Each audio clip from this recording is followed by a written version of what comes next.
Territori. La candidata a la presidència de la Generalitat i el número 2 per València qualifiquen de barbaritat el projecte esportiu de Porcinos i critiquen que s'utilitzi el nom del València Club de Futbol en cols urbanístics.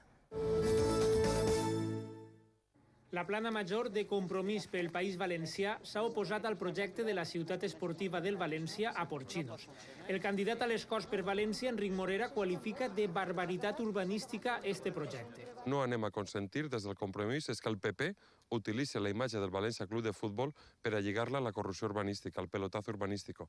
El València és de tots i no anem a consentir que se mescle el que és un club de futbol que ha de buscar una ciutat deportiva en la destrucció d'un paratge com Porcinos com és Vilamarxant. La candidata a la presidència de la Generalitat, Glòria Marcos, ha assegurat a Riba-roja que una cosa és que el València necessite una altra ciutat esportiva i una altra cosa és destruir el territori. En els últims 20 anys la població ha incrementat el 18%, però la utilització del ciment el 250%.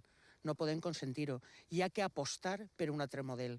No podem apostar per el model del pelotazo, per el model de la destrucció dels nostres paratges naturals. No hi ha recursos hídrics ni energètics. Glòria Marcos diu que des de la Generalitat portarà a terme una moratòria urbanística. Aquest és el nostre compromís de quan estem a la Generalitat Valenciana, fer la moratòria urbanística, aturar tots els intents de destruir el País Valencià. Aquest és el nostre compromís pel País Valencià. Compromís presenta la seva candidatura com a la garantia perquè l'urbanisme no destrosse cap paratge del